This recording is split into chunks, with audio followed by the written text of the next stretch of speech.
Welcome back, friends. I'm Annabelle, and I'm here to read! It's too extra, right? Every week, first we read a piece of classic literature together, and then we discuss it, because I have a lot of opinions. This week we are reading Aunt Philippa and the Men by Lucy Maud Montgomery.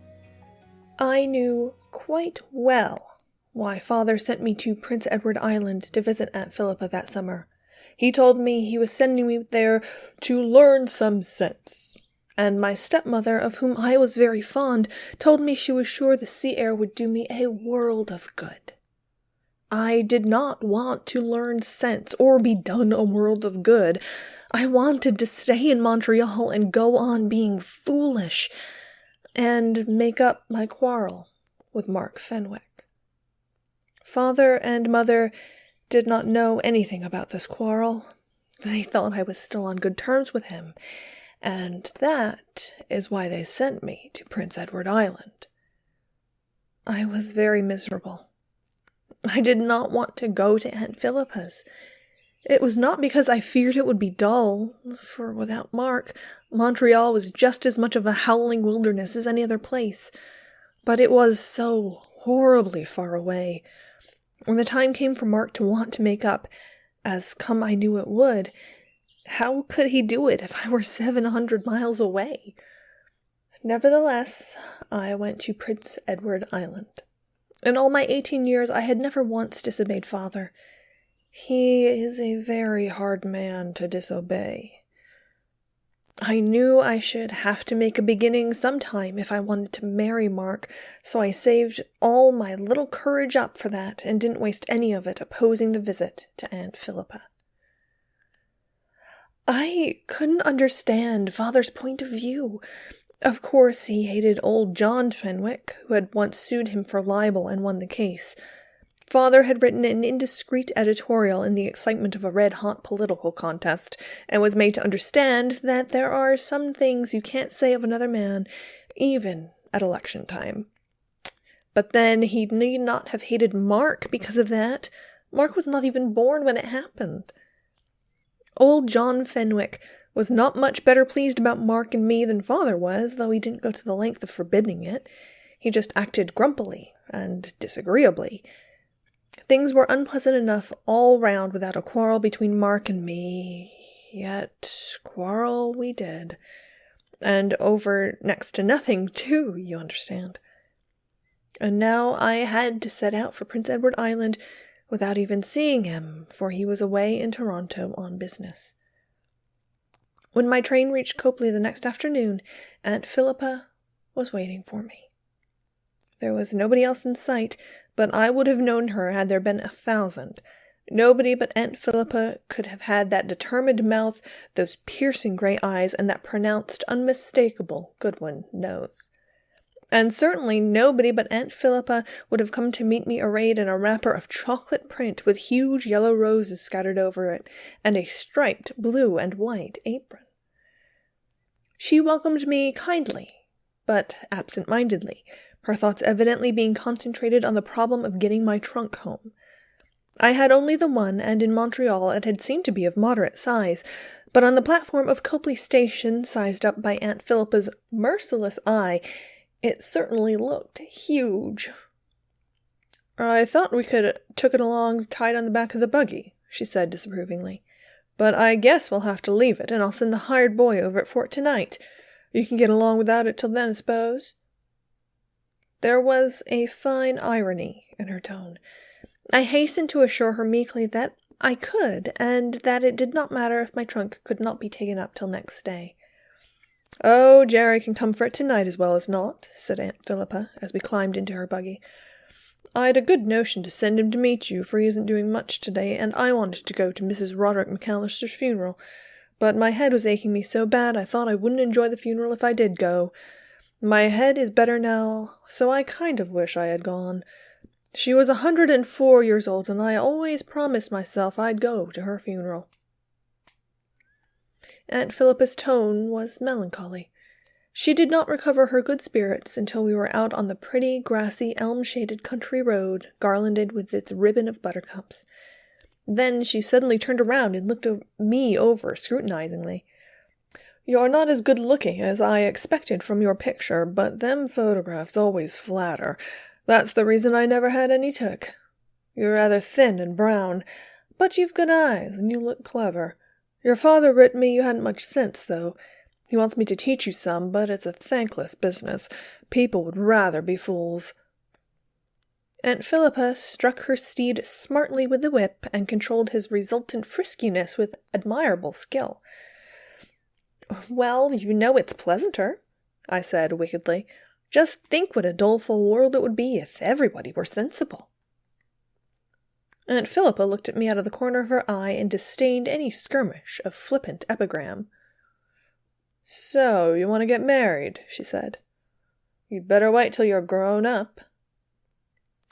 "How old must a person be before she is grown up?" I asked gravely. "That depends.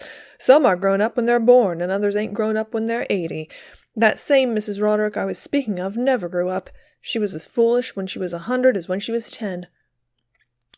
"Perhaps that's why she lived so long," I suggested. All thought of seeking sympathy in Aunt Philippa had vanished. I resolved I would not even mention Mark's name.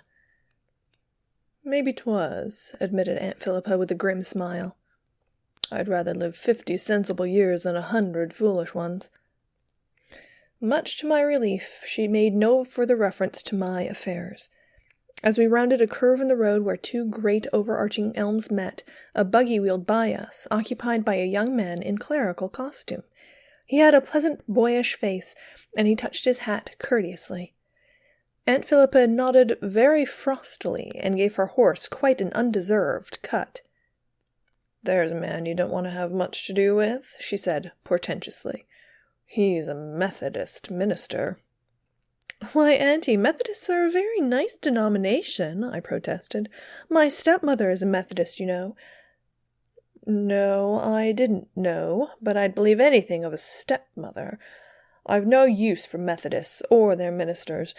This fellow just came last spring, and it's my opinion he smokes, and he thinks every girl who looks at him falls in love with him, as if a Methodist minister was any prize. Don't you take such notice of him, Ursula." "I'll not be likely to have the chance," I said, with an amused smile. "Oh, you'll see enough of him. He boards at Mrs. John Coleman's just across the road from us, and he's always out sunning himself on her veranda. Never studies, of course. Last Sunday they say he preached on the iron that floated. If he'd confine himself to the Bible and leave sensational subjects alone, it would be better for him and his poor congregation, and so I told Mrs. John Coleman to her face. I should think she'd have enough of his sex by this time. She married John Coleman against her father's will, and he had delirious trembles for years. That's a men for you." "They're not all like that, Aunt Philippa," I protested. "Most of 'em are. See that house over there? Mrs. Jane Harrison lives there. Her husband took tantrums every few days or so and wouldn't get out of bed. She had to do all the barn work till he'd got over his spell. That's men for you. When he died, people writ her letters of condolence, but I just sat down and writ her one of congratulation. There's the Presbyterian manse in the hollow. Mr. Bentwell's our minister. He's a good man, and he'd be a rather nice one if he didn't think it was his duty to be a little miserable all the time. He won't let his wife wear a fashionable hat, and his daughter can't fix her hair the way she wants to. Even being a minister can't prevent a man from being a crank. Here's Ebenezer Milgrave coming. You take a good look at him. He used to be insane for years. He believed he was dead and used to rage at his wife because she wouldn't bury him. I'd have done it." Aunt Philippa looked so determinedly grim that I could almost see her with a spade in her hand. I laughed aloud at the picture summoned up. "Yes, it's funny, but I guess his poor wife didn't find it very humorsome. He's been pretty sane for some years now, but you never can tell when he'll break out again. He's got a brother, Albert Milgrave, who's been married twice. They say he was courting his second wife while his first was dying. Let that be as it may, he used his first wife's wedding ring to marry the second. That's the men for you." "Don't you know any good husbands, Aunt Philippa?" I asked desperately. "Oh, yes, lots of them over there," said Aunt Philippa sardonically, waving her hip in the direction of a little country graveyard on a distant hill. Yes, but living, walking about in the flesh? Precious few. Now and again you'll come across a man whose wife won't put up with any nonsense, and he has to be respectable. But the most of them are poor bargains, poor bargains. And are all the wives saints? I persisted. Laws, no, but they're too good for the men, retorted Aunt Philippa, as she turned in at her own gate. Her house was close to the road, and was painted such a vivid green that the landscape looked faded by contrast. Across the gable end of it was the legend, Philippa's Farm, emblazoned in huge black letters 2 feet long. All its surroundings were very neat. On the kitchen doorstep a patchwork cat was making a grave toilet. The groundwork of the cat was white, and its spots were black, yellow, grey, and brown. "There's Joseph," said Philippa. "I call him that because his coat is of many colours, but I ain't no lover of cats. They're too much like the men to suit me." "Cats have always been supposed to be peculiarly feminine," I said, descending. "'Twas a man that supposed it, then," retorted Aunt Philippa, beckoning to her hired boy. "Here, Jerry, put Prince away. Jerry's a good sort of boy," she confided to me as we went into the house. "I had Jim Spencer last summer, and the only good thing about him was his appetite. I put up with him till harvest was in, and then one day my patience gave out. He upsot a churnful of cream in the backyard, and was just as cool as a cowcumber over it. Laughed and said it was good for the land. I told him I wasn't in the habit of fertilizing my backyard with cream, but that's the men for you. Come in. I'll have tea ready in no time. I saw at the table before I left. There's lemon pie. Mrs. John Cantwell sent it over. I never make lemon pie myself. 10 years ago I took the prize for lemon pies at the county fair. I've never made any sense for fear I'd lose my reputation for them." The first month of my stay passed not unpleasantly. The summer weather was delightful, and the sea air was certainly splendid. Aunt Philippa's little farm ran right down to the shore, and I spent much of my time there. There were also several families of cousins to be visited in the farmhouses that dotted the pretty seaward-sloping valley, and they came back to see me at Philippa's farm. I picked spruce gum and berries and ferns, and Aunt Philippa taught me to make butter. It was all very idyllic, or would have been, if Mark had written. But Mark did not write. I supposed he must be very angry because I had run off to Prince Edward Island without so much as a note of goodbye, but I had been so sure he would understand. Aunt Philippa never made any further reference to the reason Father had sent me to her, but she allowed no day to pass without holding up to me some horrible example of matrimonial infelicity. The number of unhappy wives who walked or drove past Philippa's farm every afternoon as we sat on the veranda was truly pitiable. We always sat on the veranda in the afternoon when we were not visiting or being visited. I made a pretense of fancy work, and Aunt Philippa spun diligently on a little old-fashioned spinning wheel that had been her grandmother's. She always sat before the wood stand which held her flowers, and the gorgeous blots of geranium blossom and big green leaves furnished a pretty background. She always wore her shapeless but clean print wrappers, and her iron-gray hair was always combed neatly down over her ears. Joseph sat between us, sleeping or purring.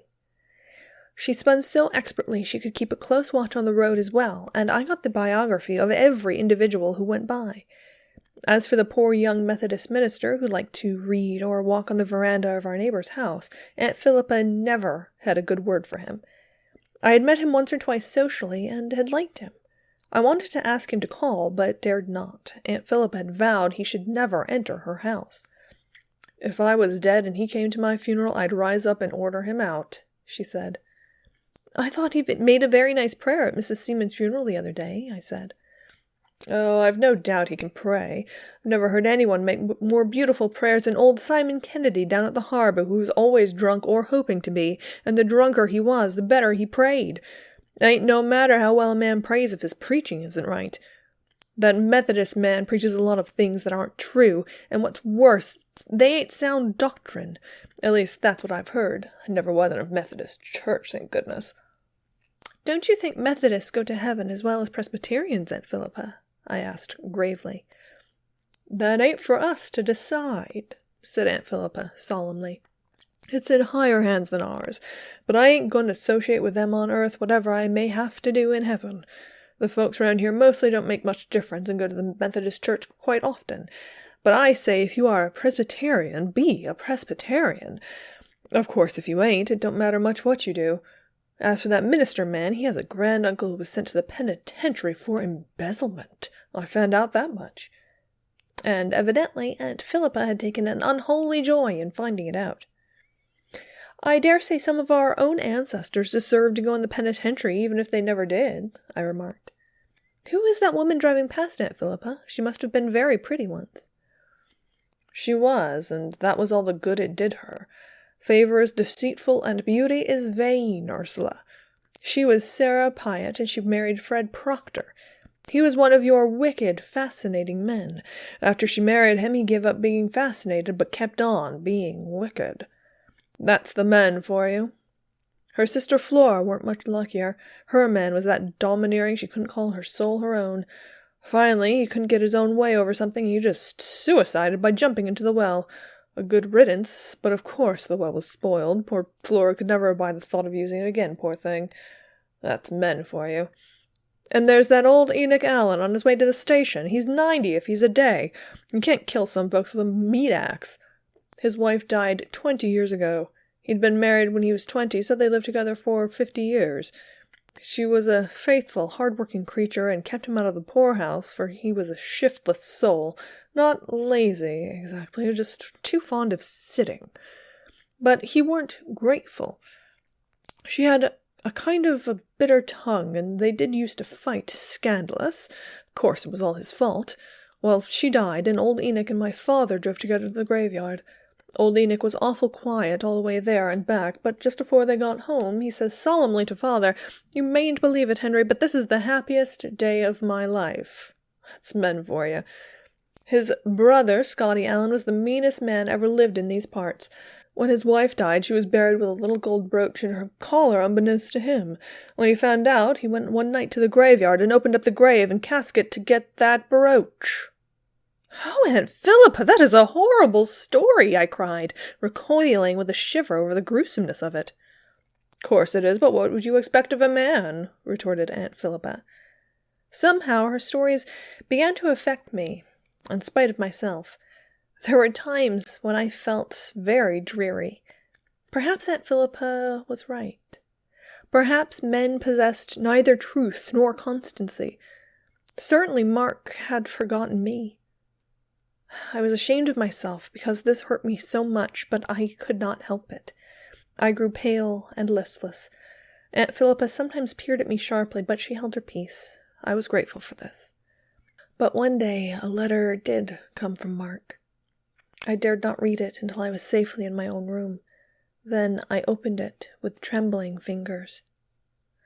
The letter was a little stiff. Evidently Mark was feeling sore enough over things. He made no reference to our quarrel or to my sojourn to Prince Edward Island. He wrote that his firm was sending him to South Africa to take charge of their interests there. He would leave in 3 weeks' time and could not return for 5 years. If I still cared anything for him, would I meet him in Halifax, marry him, and go to South Africa with him? If I would not, he would understand that I had ceased to love him, and that all was over between us. That boiled down with the gist of Mark's letter. When I had read it, I cast myself on the bed and wept out all the tears I had refused to let myself shed during my weeks of exile. For I could not do what Mark asked. I could not.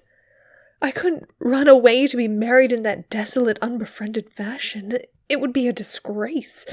I would feel ashamed of it all my life and be unhappy over it.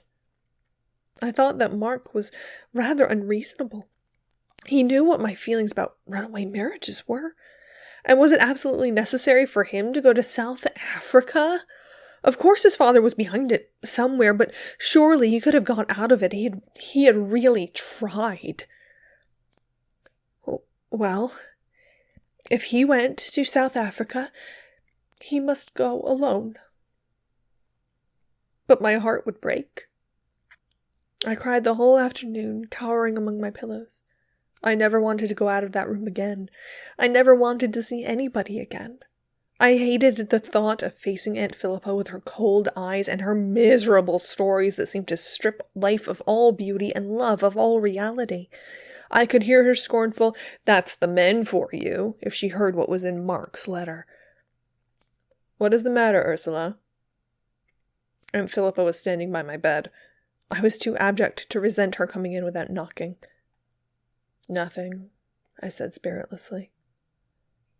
"If you've been crying for 3 mortal hours over nothing, you'll want a good spanking, and you'll get it," observed Aunt Philippa placidly, sitting down on my trunk.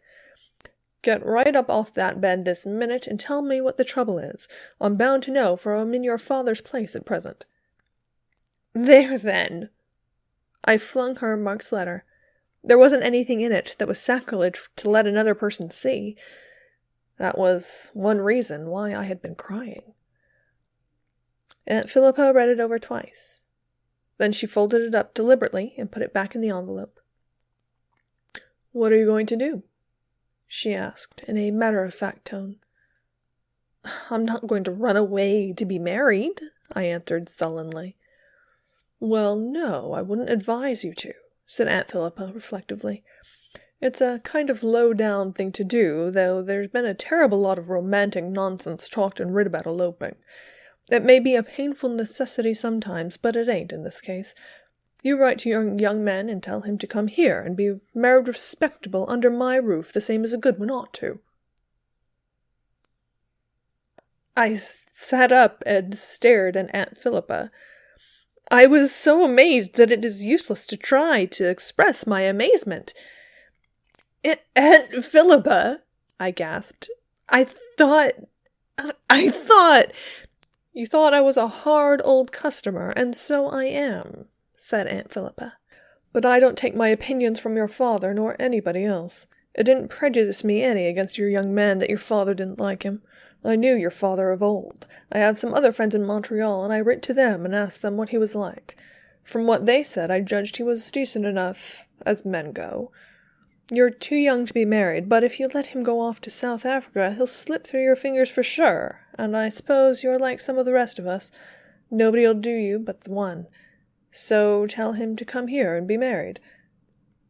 I don't see how I can," I gasped. "I can't get ready to be married in 3 weeks. I can't—" "I should think you have enough clothes in that trunk to do you for a spell," said Aunt Philippa sarcastically. "You've more than my mother ever had in all her life. We'll get you a wedding dress of some kind. You can get it made in Charlottetown if country dressmakers aren't good enough for you, and I'll bake you a wedding cake that'll taste as good as anything you could get in Montreal, even if it won't look so stylish." "What will father say?" I questioned. "Lots of things," conceded Aunt Philippa grimly. "But I don't see it as it matters when neither you nor me'll be there to have our feelings hurt. I'll write a few things to your father. He hasn't got much sense. He ought to be thankful to get a decent young man for his son-in-law in a world where most every man is a wolf in sheep's clothing. But that's the men for you." And that was Aunt Philippa for you. For the next 3 weeks, she was a blissfully excited, busy woman. I was allowed to choose the material and fashion of my wedding suit and hat myself, but almost everything else was settled by Aunt Philippa. I didn't mind. It was a relief to be rid of all responsibility. I did protest when she declared her intention of having a big wedding and asking all the cousins and semi-cousins on the island, but Aunt Philippa swept my objections lightly aside. "I'm bound to have one good wedding in this house," she said. "Not likely I'll ever have another chance." She found time amid all the baking and concocting to warn me frequently not to take it too much to heart if Mark failed to come, after all. "I know a man who jilted a girl on her wedding day. That's the men for you. It's best to be prepared." But Mark did come, getting there the evening before our wedding day. And then a severe blow fell on Aunt Philippa. Word came from the manse that Mr. Bentwell had been suddenly summoned to Nova Scotia to his mother's deathbed. He had started that night. "That's the men for you," said Aunt Philippa bitterly. "Never can depend on one of them, not even on a minister. What's to be done now?" "Get another minister," said Mark easily. "Where'll you get him?" demanded Aunt Philippa. "The minister at Cliftonville is away on his vacation, and Mercer is vacant, and that leaves none nearer than town. It won't do to depend on a town minister being able to come. No, there's no help for it. You'll have to have that Methodist man." Aunt Philippa's tone was tragic. Plainly, she thought the ceremony would scarcely be legal if that Methodist man married us. But neither Mark nor I cared. We were too happy to be disturbed with any such trifles. The young Methodist minister married us the next day in the presence of many beaming guests. Aunt Philippa, splendid in black silk and point-lace collar, neither of which lost a whit of dignity or luster by being made 10 years before, was composure itself while the ceremony was going on. But no sooner had the minister pronounced us man and wife than she spoke up. "Now that that's over, I want someone to go right out and put out the fire on the kitchen roof. It's been on fire for the last 10 minutes. The minister and bridegroom headed the emergency brigade, and Aunt Philippa pumped the water for them. In a short time the fire was out, all was safe, and we were receiving our deferred congratulations. "Now, young man," said Aunt Philippa solemnly as she shook hands with Mark, "don't you ever try to get out of this, even if a Methodist minister did marry you." She insisted on driving us to the train, and said goodbye to us as we stood on the car steps. She had caught more than the shower of rice than I had, and as the day was hot and sunny, she had tied over her head, atop of that festal silk dress, a huge, homemade, untrimmed straw hat. But she did not look ridiculous. There was a certain dignity about Aunt Philippa in any costume and under any circumstance. "Aunt Philippa," I said, "tell me this. Why have you helped me to be married?" The train began to move. "I refused once to run away myself, and I've repented it ever since." Then, as the train gathered speed and the distance between us widened, she shouted after us, "But I suppose if I had run away, I'd have repented that too." The end. Aunt Philippa and the Men was initially published in Redbook in 1915, which was at the height of, well, I guess it wasn't really the height of Anne of Green Gables' popularity, which is Lucy Maud Montgomery's, main work that she's best known for. But it was certainly very, very popular at that time. But even as she was writing Anne of Green Gables and then Emily of New Moon, Lucy Maud Montgomery wrote hundreds of poems and essays and short stories. In fact, Lucy Maud Montgomery wrote so many short stories in her career that if I read one of them every week on this channel, it would take me over 10 years to read all of them. So expect more from Lucy Maud Montgomery in the future. And as you might expect with such a huge body of work, frequently Lucy Maud Montgomery used these short stories as kind of a test bed for later characters. And you can really see that if you look at Aunt Philippa and the Men from Aunt Philippa. And you can really kind of see that if you contrast Aunt Philippa with another of her characters from the Anne of Green Gables series, Miss Cornelia Bryant. When we first see Aunt Philippa on that train station, she describes her appearance as being arrayed in a wrapper of chocolate print with huge yellow roses scattered over it and a striped blue and white apron. And then she describes Miss Cornelia as having come to call arrayed in a striped blue and white apron and a wrapper of chocolate print with a design of huge pink roses scattered over it. Miss Cornelia has that same, he's a Methodist, doesn't he? kind of outlook as Aunt Philippa does, and there's a lot of similarities in those two characters. As a girl named Anna growing up in the 80s, of course, the Sullivan CBC series, Anne of Green Gables, was just I always say that I'm not, fishing for views when I say stuff like this, but in this particular case, it's very interesting to go back and reread the story or re-listen to the story when you know the end, that Aunt Philippa was either left at the altar or she didn't go to the altar, or she had that one guy that she thought she was going to marry and then she didn't for reasons, and that kind of shapes her entire worldview, and it's kind of interesting to go back and reread or re-listen or whatever the story when you know that little tidbit of her character at the very end. It really shapes her character, even though you don't know it from the beginning. Although I guess considering her outlook, you can kinda guess what's up. We've been doing a whole lot of very, like, dark literature lately, so I just wanted to do something kind of like light and fluffy. And actually, if you haven't taken a look at the channel front page in a while, I just added a new playlist called That Was a Great Story, I Hate It. This one is going in the comedy and satire playlist instead. And while you are on that page checking out all the, new stuff that I've added, make sure to subscribe so that you don't miss next week's work of classic literature. I'll see you then.